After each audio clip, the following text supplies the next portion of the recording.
Hello. Last time I did hello, kind of goofy. Anyhow, I'm Noel Cortez. I'm a Spanish language interpreter here in Chicago, and I am an independent contractor and self proprietor of all mainstream interpreting. So I welcome you. Thank you for tuning in here. This is going to be a follow up from I guess last week I did what was the title? Language Interpretation 101, Not for Dummies. This is Interpretation 102, Not for Dummies. So it's a continuation, right? Why? Because there are some points that I did not touch on and that are important that I think that I should add. And besides, there was some more things to say. You can't say everything in 30 minutes about the interpretation industry. You know how it operates and stuff. You see this? It's not supposed to happen. This is a little shine there. If I had somebody here that can powder me up, I know, you know, but I do what I do, what I can with what I have. Comprende? All right, so again, language interpretation 102, not for dummies. All right, so we're going to start this time. I'm going to try to keep this for 20, minutes. Personal hygiene. Muy importante. Muy importante, right? So, yeah. When it comes to your body, your breath, take it easy, or take it easy and take good care of that. Don't take it easy. Do not relax. Attention, right? Attention to all these things, because these are things that help you. You know, I mean, they don't work against you, right? You don't show up stinky, then you're good, right? You should be good. Maybe the other person is stinky, but it's not you that's stinky. So you're the one's going to be loved or appreciated. All right, so yeah, takes care of that. Reliability. This is the thing that I didn't cover. I'm telling you, when I say to you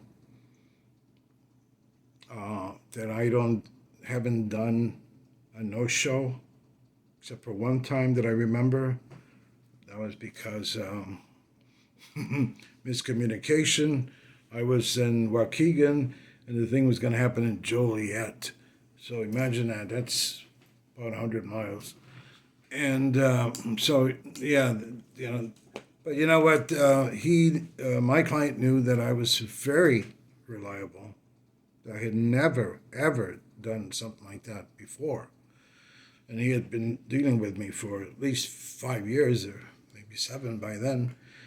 So you see, it's about being reliable. It's being punctual. That's another. You don't want to stress anyone out. You know, you want to get there 15 minutes before, maybe 20 minutes. And if the weather's bad or any kind of stuff is bad, and you know, then you need to leave the house earlier so you can be there, right? So, thus far, I've also kept a good rapport when sending my subcontractors. You see, I can't be everywhere at one place, right? So yeah, and they have never screwed up, because that I don't play that way. Everything has to be, you're punctual, you're there at the time you're supposed to, or you're there 15 minutes before. It's always good policy to be there 15 minutes before, because you don't know the setup. You get familiar with the court reporter, where she's probably setting up. You need to get yourself situated and ready to go by the time that the actual trial, testimony, in arbitration or whatever it may be, right? A deposition. a sworn statement. Huh? You insurance companies, you love to do that. You want to make sure that you didn't burn the house down, that the person didn't.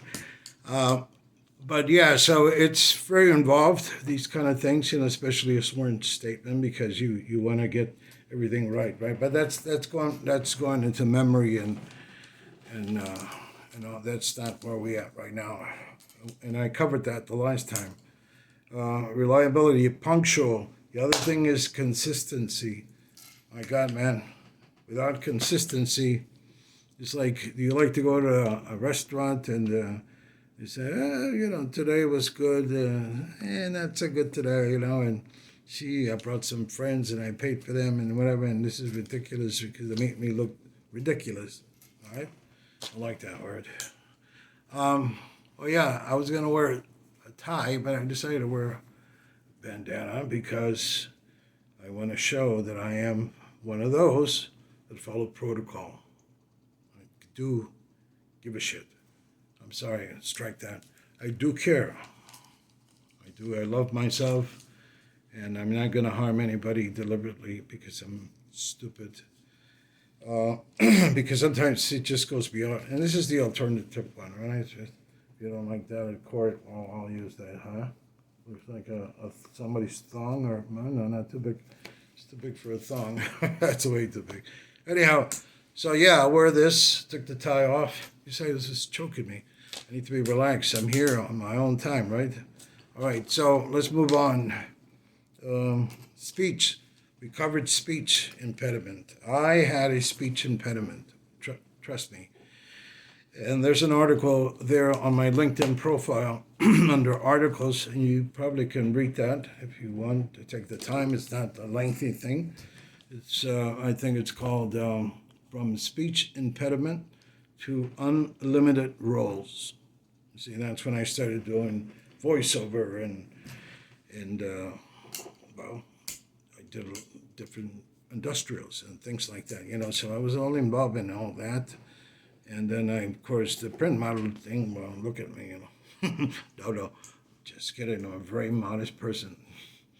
I came down to earth at least 35 years ago. 35 years ago? No, I'm sorry. 26 years ago. So, yeah, I am approachable and you can do business with me. And that's the other thing, too.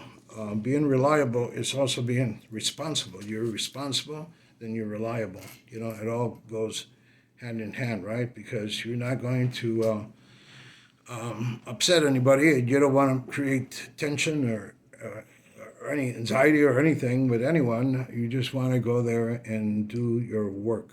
We also talked last 101, not for dummies, we talked about being, of course, non-biased or impartial to, whatever party hired you, whether it's a defendant, a petitioner, a plaintiff, a respondent, it doesn't matter. So I don't want to go over things that I covered the last time, but you may have to refer to 101. This is 102. All right, so yeah, speech impediment. I surely had a speech impediment, and that's why I spoke on that 101 tape video that I kind of emphasized on the voice, how you need to project and you need to enunciate and articulate and things like that, because I'll tell you one thing. I have worked with court reporters that sometimes, deep down, they do not like to work with interpreters. It's a stressful thing for them, Why?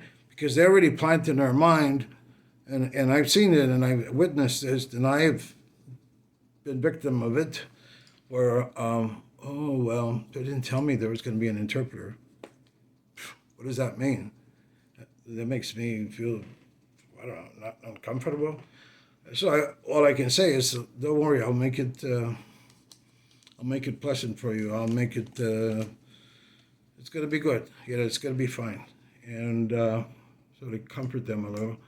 But anyhow, and the other thing is for me to be talking just like I'm talking now, Why would the court reporter asked me, I'm sorry, I didn't understand that. I'm sorry, can you repeat that? I'm sorry, why? I'm very, very clear, you see, but this is the thing. That's how they programmed sometimes when they work with these interpreters. They have such a heavy accent, and although they're speaking English, they're interpreting in English. It's hard for them to understand what's being said, and they freak out because they need to know what's being said. They need to hear it clearly and understand it, and they can type it and do their thing right, accurate. But yeah, court reporting, just like interpreting. I mean, we all work in that same level as far as we use memory, right? We store memory. We use a lot of memory throughout that deposition or trial or whatever it may be. And we need to be attentive and, professional, courteous, and things like that, not lose our tempers or anything. But yeah, I've seen a lot of things and I've heard a lot of things. But then again, I have seen nothing. That's the rule, right? I saw nothing, I hear nothing. I see nothing, I hear nothing. But no, the thing is that I've experienced a lot of things where even a pen was thrown across the table and the pen ends up hitting his own client. So that really backfired on him because he was being a drama queen. And he just threw the pen and it happened to hit his own client. Not good, not good. All right, so speech, dialects, speak of dialects, okay, dialects, we spoke also about an embarrassment I had at the circuit court on 101, where I said, I was talking about handrails had broken. That was the whole case.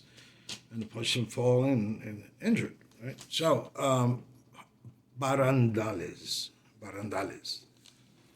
Okay? That's the word that is used here in this origin, or not in this origin, but somewhere in Mexico. And barandiles, it's the same word. It's the same thing. It's just a different dialect. So she puts me in a very, very embarrassing situation because I'm here in front of a judge. There's a what do you call this? It's a jury. It's a jury that's there. Everyone's there, and it's embarrassing because the person that was testifying had already understood the word barandiles, just like I said it. It's just not from Mexico, but it's the same word. That's why I had to defend myself. I said, it's a case, Your Honor, it's a case of you say tomato, I say tomato. That's it. The other thing is also I saw the witness conversing with you. That's not allowed. I said, well, he was to be instructed not to converse with me.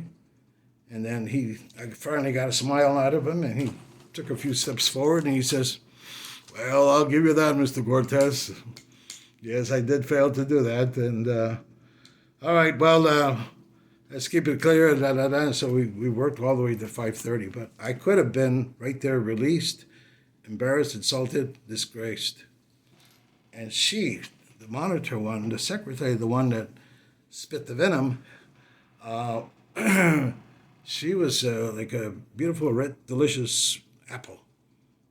But boy, she was rotten in the inside. She had a few worms in there, I'm sure. Not good.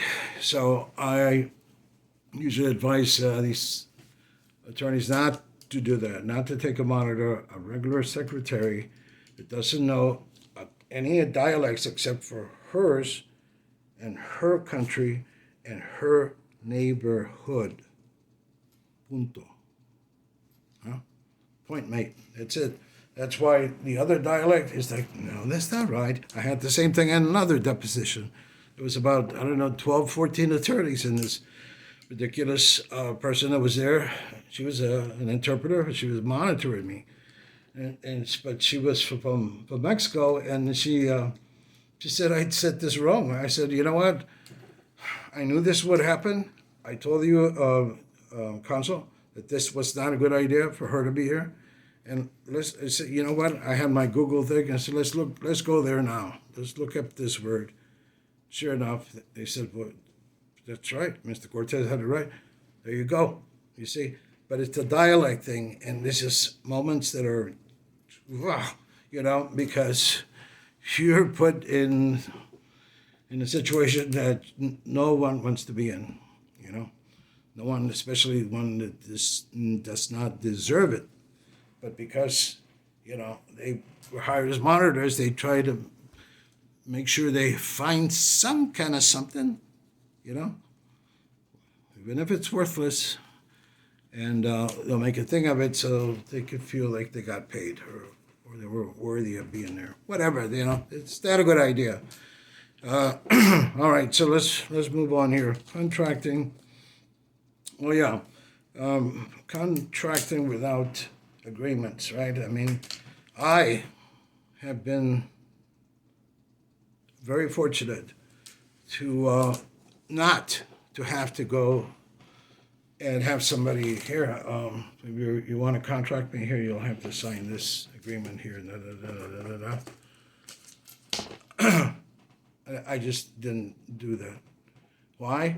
Because by the time I got here in the business district of Chicago, I had someone that I remember they were attorneys, cousins, and they're the ones that said to me, no, if you start your own service or stuff like that, you probably do good.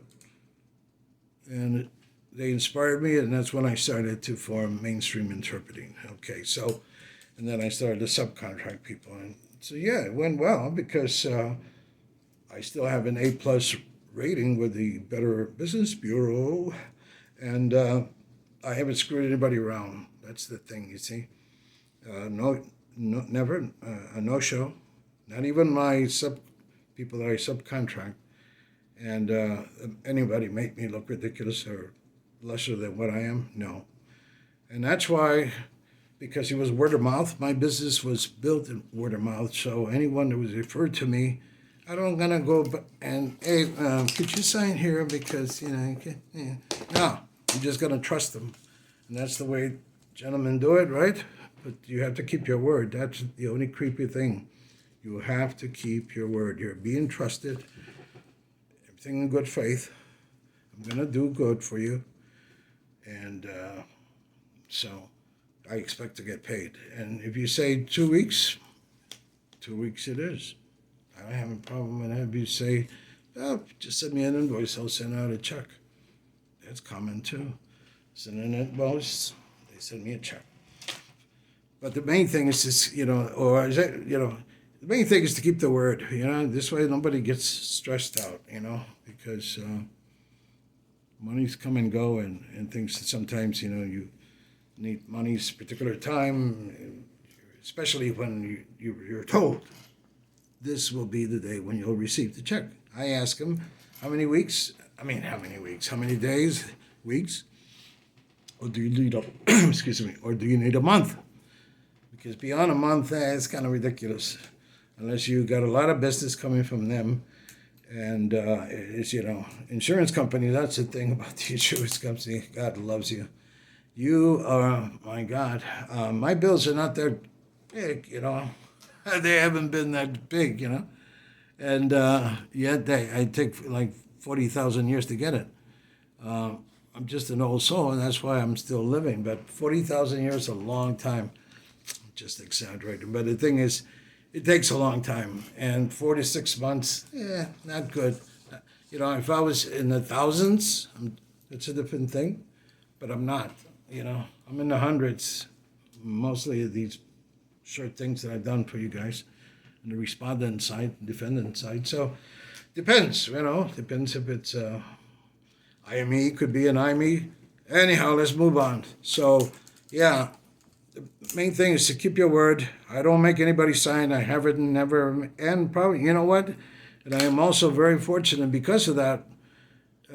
Other agencies I know for a fact. In fact, one of them wanted to hire me as a collector, and no, I said no. They're owed thousands and thousands of dollars, and in the 16 years I've been in business, I think maybe it's about $1,200 that's owed to me in 16 years by some creeps that decided to just do something stupid like that. And they're marked men, I tell you. But anyhow, let's move on. Keeping order. Yeah, we keep the order about as far as payment, keeping your word. That's a very important thing for both parties to, or even third parties, whoever it's involved. People doing business, right?